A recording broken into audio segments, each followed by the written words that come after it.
அனைவருக்கும் வணக்கம். ஸ்ரீ சாயி சச்சரிதம் அத்தியாயம் 28. ஷீரடிக்கு இழுக்கப்பட்ட சிட்டுக்குருவிகள். லக்ஷ்மி சந்த், புர்ஹான்பூர் மாது. மேகா. முன்னுரை. சாயி முடிவானவரோ வரையறைக்கு உட்பட்டவரோ அல்ல. எறும்பு பூச்சிகள் முதற்கொண்டு பிரம்மா வரையுள்ள எல்லா ஜீவராசிகளிலும் அவர் உறைந்திருக்கிறார். அவர் சர்வ வியாபி. வேத ஞானத்தில் நன்றாக பயிற்சி உடையவர். அங்ஙனமே ஆத்ம உணர்விலும் இவை இரண்டிலுமே அவர் வல்லவராகையால் சத்குருவாய் இருப்பதற்கு அவர் மிக பொருத்தமானவர்.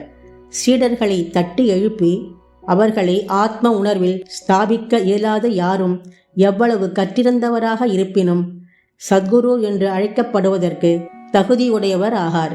பொதுவாக இவ்வுடலை அன்னை ஈண்டெடுக்கிறாள். தவறாமல் வாழ்வை சாவும் பின் தொடர்கிறது. ஆனால் சத்குருவோ வாழ்வு சாவு இரண்டையுமே சத்குரு அழித்து விடுகிறார். எனவே மற்றொருவரை காட்டிலும் அதிக கருணையும் அன்பும் உடையவராவார். சாய்பாபா அடிக்கடி கூறுவதாவது: எனது பக்தன் எவ்வளவு தூரத்தில் இருந்தாலும், என்னிடம் இருந்து 3000 மைல்களுக்கு அப்பால் இருந்தாலும், காலில் நூல் கட்டியுள்ள சிட்டுக்குருவியைப் போன்று ஷீரடிக்கு இழுக்கப்படுவான். இந்த அத்தியாயம் அம்மாதிரி 3 சிட்டுக்குருவிகள் இழுக்கப்பட்ட கதையை கூறுகின்றது. 1. லாலா லக்ஷ்மி சந்த். பம்பாயில் ஸ்ரீ வெங்கடேஸ்வர் அச்சகத்தில் இம்மனிதர் பணியாற்றி வந்தார். பின்னர் ரயில்வே டிபார்ட்மெண்டிலும் அதன் பின் ராலி பிரதர்ஸ் அண்ட் கம்பெனியிலும் இவர் குமாஸ்தாவாக பணியாற்றினார். 1910 அவர் பாபாவின் தொடர்பு பெற்றார்.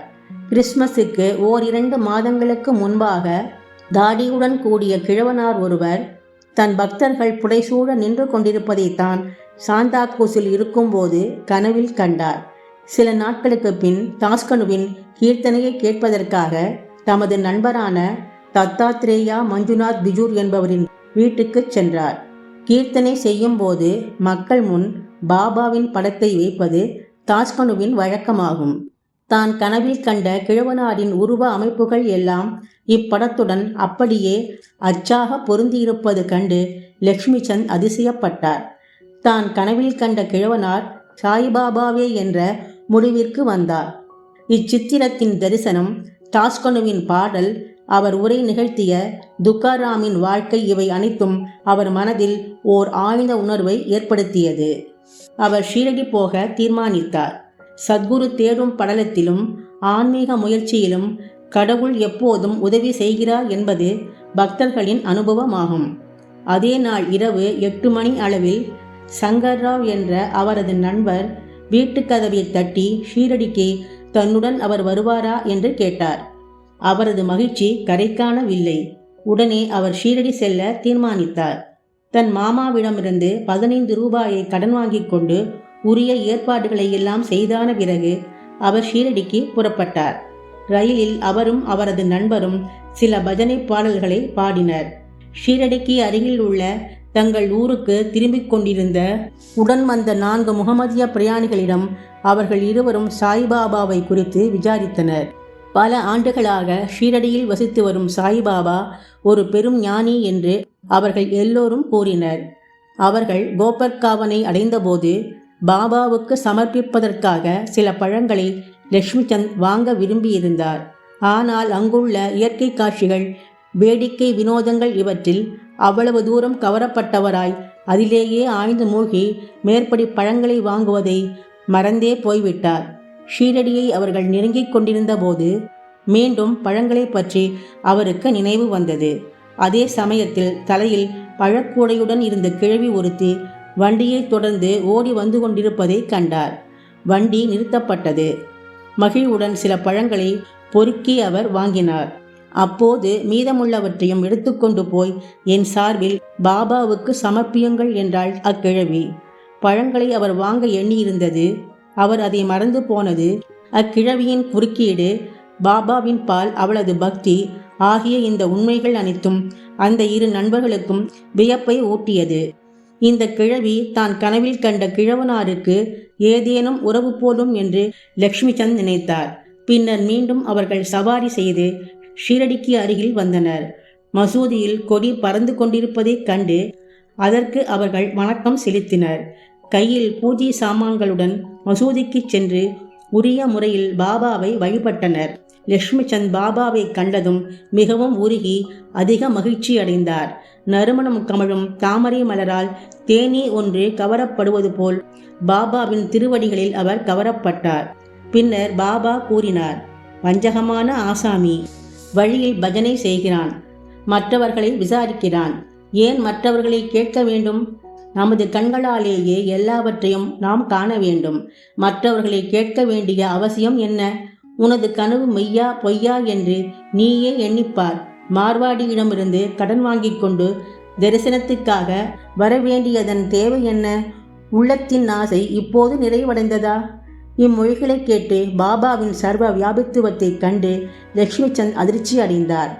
தனது வீட்டிலிருந்து தான் ஷீரடிக்கு வரும் வழியில் நிகழ்ந்தது எல்லாவற்றையும் பாபா அறிந்தது எங்கனம் என்று திகைத்து நின்றார். தமது தரிசனத்தை பெறுவதற்காகவோ எந்த ஒரு விழா நாட்களை கொண்டாடுவதற்காகவோ தீர்த்த யாத்திரை செய்வதன் பொருட்டோ மக்கள் கடனாளியாவது பாபாவுக்கு பிடிக்கவே பிடிக்காது என்பதே இவ்விடத்தில் முக்கியமாக கவனிக்க வேண்டிய விஷயமாகும். கோதுமை பணியாரம். மத்தியான வேளையில் லட்சுமி சந்த் உணவுக்காக அமர்ந்திருந்த போது ஒரு பக்தரிடம் இருந்து பிரசாதமாக கொஞ்சம் சன்சாவை அவர் பெற்றார். மறுநாளும் அதை அவர் எதிர்பார்த்தார். ஆனால் ஒன்றும் பெறவில்லை. எனவே அதை பெற அவர் கவலையுற்றார். 3ஆம் நாள் பாபாவிடம் ஆரத்தி நேரத்தின் போது என்ன நெய்வேத்தியம் தான் கொண்டு வர வேண்டுமென ஜோ கேட்டார். சன்சாவை கொண்டு வரும்படி பாபா கூறினார். பின் பக்தர்கள் 2 பானை நிறைய சன்சாவை கொண்டு வந்தனர். லட்சுமி சந்த் மிக பசியாக இருந்தார். அவர் முதுகில் கொஞ்சம் வலி இருந்தது. பாபா அப்போது, நீ பசியாயிருப்பது நன்று, அதற்காக கொஞ்சம் சன்சாவை உட்கொள், முதுகு வலிக்கு ஏதாவது மருந்து போட்டுக்கொள் என்று அவரிடம் கூறினார். பாபா மீண்டும் தம் மனதை படித்து அங்கு என்ன நடந்து கொண்டிருந்தது என்பதை உணர்த்தியது குறித்து அவர் மீண்டும் ஆச்சரியத்தால் தாக்கப்பட்டார். எத்தகைய சர்வ வியாபியாக பாபா இருக்கிறார்! திருஷ்டி. இத்தருணத்தில் லட்சுமி சந்த் ஒருமுறை ஓர் இரவு சாவடி ஊர்வலத்தை கண்ணுற்றார். பாபா அப்போது இருமலால் மிகுந்த அல்லல் பட்டு கொண்டிருந்தார். பாபாவின் இத்தொல்லை சிலரின் திருஷ்டிப்பட்டதால் இருக்க வேண்டும் என்று நினைத்தார். மறுநாள் காலை அவர் மசூதிக்கு சென்றபோது பாபா ஷாமாவிடம், நேற்றிரவு நான் இருமலால் அவதியுற்றேன். அது திருஷ்டியினாலோ? சிலரின் திருஷ்டி என் மீது வேலை செய்கிறது, எனவேதான் நான் கஷ்டப்பட்டு கொண்டிருக்கிறேன் என்றார். இவ்விஷயத்தில் லட்சுமி சந்தின் உள்ளத்தில் இருந்ததை பாபா பேசினார். பாபாவின் சர்வ வியாபித்துவத்துக்கான இந்த நிரூபணங்களையெல்லாம் கண்டுவிட்டு பாபாவை சாஷ்டாங்கமாக நமஸ்கரித்து, நான் தங்கள் தரிசனத்தால் பெரு மகிழ்ச்சி அடைகிறேன். எப்போதும் என்பால் அன்பு கொண்டு தயவுள்ளவராக இருந்து என்னை காத்து ரட்சியுங்கள். தங்கள் பாதாம்புயத்தை தவிர பிரிதொரு கடவுள் எனக்கு இல்லை. தங்கள் பஜனையின் பாலும் பாத கமலங்களின் பாலும் என் மனம் எப்போதும் லயித்து இருக்கட்டும். இவ்வுலகின் துன்பங்களிலிருந்து தங்களின் அருள் எங்களை பாதுகாக்கட்டும். நான் எப்போதும் தங்கள் நாமத்தையே உச்சரிக்க வேண்டும், மகிழ்வுடன் இருக்க வேண்டும் என்று வேண்டினார். பாபாவின் உதியையும் ஆசீர்வாதத்தையும் பெற்றுக்கொண்டு மிகவும் அகமகிழ்ந்து திருப்தியுற்று வழியெல்லாம் பாபாவின் புகழை பாடிய வண்ணம் தன் நண்பனுடன் வீடு திரும்பினார். அது முதற்கொண்டு பாபாவின் தீவிர பக்தராக அவர் இருந்தார். ஷீரடிக்கு செல்லும் எந்த நண்பனிடமும் பூமாலைகள், தட்சிணை, கற்பூரம் இவைகளை அவர் கொடுத்தனுப்புவார். புர்ஹான்பூர் அம்மையார். இப்போது நாம் மற்றும் ஒரு குருவியிடம் திரும்புவோம். பக்தனுக்கு பாபா அழைக்கும் பெயர் குருவி. புர்ஹான்பூரில் உள்ள ஒரு மாதோ சாய்பாபா தன் வீட்டுக்கு வந்து அவர் தம் உணவுக்காக கிச்சடி பிச்சை கேட்டு கொண்டிருப்பதாக கனவு கண்டாள். விழித்து பார்க்கையில் வாசற்படியில் யாரையும் காணோம் என்றபோது அக்காட்சியால் அவள் மனம் மிக நெகிழ்ந்து தனது கணவன் உள்ளிட்ட அனைவருக்கும் கூறினாள். தபால் இலாக்காவில் அவர் பணியாற்றி வந்தார். அவர் அகோலாவுக்கு மாற்றப்பட்ட போது பக்தர்களான கணவனும் மனைவியும் ஷீரடிக்கு போவது என தீர்மானித்தனர். ஒரு பொருத்தமான நாளில் இருவரும் புறப்பட்டு வழியில் கோமதி தீர்த்தத்துக்கு சென்றுவிட்டு ஷீரடியை அடைந்து அங்கு 2 மாதங்கள் தங்கினர். ஒவ்வொரு நாளும் அவர்கள் மசூதியை அடைந்து பாபாவை வழிபட்டு காலத்தை சந்தோஷமாக கழித்தனர். அவ்விருவரும் கிச்சடியை நைவேத்தியமாக சமர்ப்பிக்க ஷீரடிக்கு வந்தனர். ஆனால் முதல் 14 தினங்களுக்கு என்ன காரணத்தினாலேயோ அதை சமர்ப்பிக்க அவர்களுக்கு இயலவில்லை. அப்பெண்மணிக்கு இந்த காலதாமதம் பிடிக்கவில்லை. பின் 15வது நாள் அவள் தனது கிச்சடியுடன் மசூதிக்கு வந்தாள். பாபாவும் மற்றவர்களும் ஏற்கனவே சாப்பாட்டுக்காக அமர்ந்து கொண்டிருப்பதையும் திரை தொங்கவிடப்பட்டதையும் கண்டாள். ஆனால் அவளால் பொறுக்க இயலவில்லை. திரையை கையால் விலக்கிவிட்டு உள்ளே நுழைந்தாள். அப்பலகாரத்துடன் அவள் வந்ததும் பாபா மிகவும் மகிழ்ந்து கரண்டி கரண்டியாக கிச்சடியை உண்டார். இவ்விஷயத்தில் பாபாவின் ஊக்கத்தைக் கண்டு எல்லோரும் அதிசயம் அடைந்தனர். இந்த கிச்சடி கதையை கேட்பவர்களுக்கெல்லாம் பக்தர்கள் பால் பாபா கொண்டிருந்த அசாதாரண அன்பு உறுதியாயிற்று. மேகா. இப்போது நாம் 3வதும் பெரியதுமான சிட்டுக்குருவியிடம் போவோம். ராவ் பகதூர் ஹரிவிநாயக் சாதேவின் பிராமண சமையல்காரனான வீரம் காவனை சேர்ந்த மேகா என்பவன் எளிமை மிகுந்தவன், படிக்காதவன். அவன் ஒரு சிவபக்தன். நமச்சிவாய என்ற பஞ்சாட்சரத்தை அவன் சதா காலமும் ஸ்மரித்து வந்தான். சந்தியாவை பற்றியோ அதன் முக்கிய மந்திரமான காயத்ரியை பற்றியோ அவனுக்கு எதுவும் தெரியாது. சாதே அவனிடம் ஆர்வம் பூண்டு அவனுக்கு சந்தியாவையும் காயத்ரியையும் கற்பித்தார். ஷீரடி சாயிபாபா சிவனின் அவதாரம் என்று அவனுக்கு கூறி ஷீரடிக்கு அவனை புறப்பட செய்தார். புரோச் ரயில் நிலையத்தில் சாயிபாபா ஒரு முகமதியர் என்று கேள்விப்பட்டான். அவனது வைதிகமான எளிய மனம் ஒரு முகமதியர் முன் வணங்குவதை குறித்து மிகவும் குழப்பம் அடைந்ததால் தன்னை அங்கு அனுப்ப வேண்டாம் என அவனது எஜமானரை வேண்டிக் கொண்டான். ஆனால் அவரோ போக வேண்டியதை வற்புறுத்தி அவ்விடம் இருந்து தனது மாமனாரான கணேஷ் தாமோதர் என்ற தாதா கேல்கருக்கு ஒரு கடிதம் கொடுத்து அவனை சாயிபாபாவுக்கு அறிமுகப்படுத்துமாறு அனுப்பினார். அவன் ஷீரடிக்கு சென்று மசூதியை அடைந்தபோது பாபா மிகவும் கோபமாயிருந்தார். அவனை மசூதிக்குள் நுழைய விடவில்லை. அந்த ராஸ்கலை வெளியே தள்ளு என்று கர்ஜித்தார். நீ உயர்ந்த ஜாதி பிராமணன், நான் கீழான முகமதியன். இங்கு வருவதால் நீ உனது ஜாதியை இழந்து விடுவாய். எனவே நீ போய்விடு என்று அவனை நோக்கி உரைத்தார். இவ்வுரைகளை கேட்டதும் மேகா நடுங்கத் தொடங்கினான். தன் மனதில் என்ன நிகழ்ந்து கொண்டிருக்கிறது என்பதை பாபா எங்கனம் அறியலானார் என்பது குறித்து அவன் ஆச்சரியப்பட்டு கொண்டிருந்தான். அவன் அங்கு சில நாட்கள் தங்கி பாபாவுக்கு தனக்கே உரிய முறையில் சேவை செய்து கொண்டிருந்தான். ஆனால் இன்னும் பக்குவம் அடையவில்லை. பின்னர் அவன் வீட்டிற்கு சென்றுவிட்டு திரையம்பகேஸ்வரத்தில் 1.5 ஆண்டுகள் தங்கியிருந்து விட்டு மீண்டும் ஷீரடிக்கு வந்தான். இம்முறை தாதா கேல்கரின் குறுக்கீட்டால் மசூதிக்குள் நுழையவும் ஷீரடியில் தங்கவும் அனுமதிக்கப்பட்டான். மேகாவுக்கு பாபா உதவியது வாய்மொழி குறிப்புகள் எதனாலும் அல்ல. மேகாவின் மேல் அவர் மானசீகமாக அருள் செய்தார். இதனால் மேகா பெருமளவு மாறுதல் உற்று நன்மை அடைந்தான். பின்னர் சாயிபாபாவை சிவனின் அவதாரமாகவே அவன் கருதலானான்.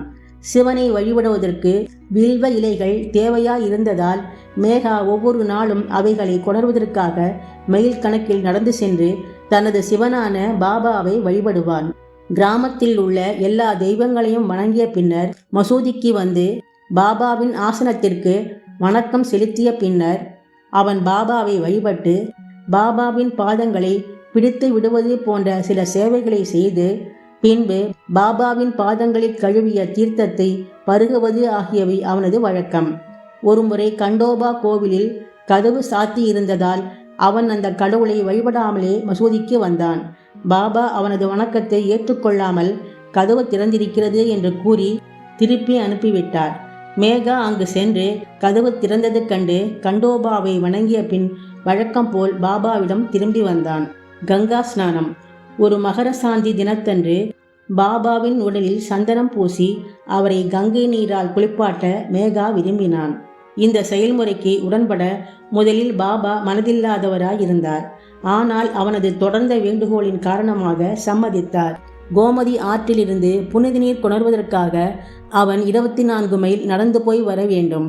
அவ்வாறு நீர் கொண்டு வந்து மத்தியானம் ஸ்நானத்திற்காக எல்லா ஏற்பாடுகளையும் செய்துவிட்டு பாபாவை அதற்காக தயாராக இருக்கும்படி கேட்டுக்கொண்டான். ஒரு பக்ரி என்ற முறையில் தனக்கும் கங்கை நீருக்கும் ஒன்றும் தொடர்பு இருக்கவில்லை என்று கூறி மீண்டும் அவனிடம் இந்த குளியலிலிருந்து தப்பித்து கொள்ள வேண்டினார்.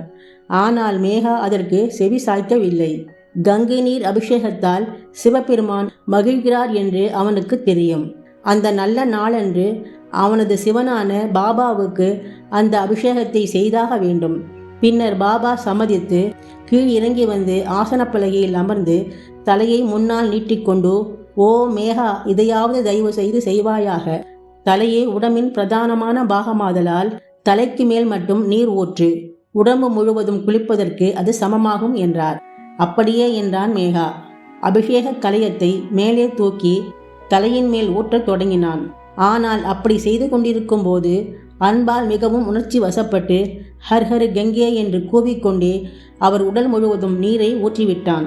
கலயத்தை புறத்தில் வைத்துவிட்டு பாபாவை பார்க்க தொடங்கினான். அவனது வியப்புக்கும் ஆச்சரியத்திற்கும் ஏற்ப பாபாவின் தலை மட்டுமே நனைந்திருந்தது. உடம்பு ஈரமில்லாமலே இருந்தது. திரிசூலமும் லிங்கமும். பாபாவை மேகா 2 இடங்களில் வழிபட்டான். மசூதியில் நேரடியாகவும், வாதாவில் நானா சாஹிப் சாந்தோர்கர் அளித்த பாபாவின் பெரிய படத்தின் மூலமாகவும் பூஜித்து வந்தான். இதை அவன் ஓராண்டு காலம் செய்து வந்தான்.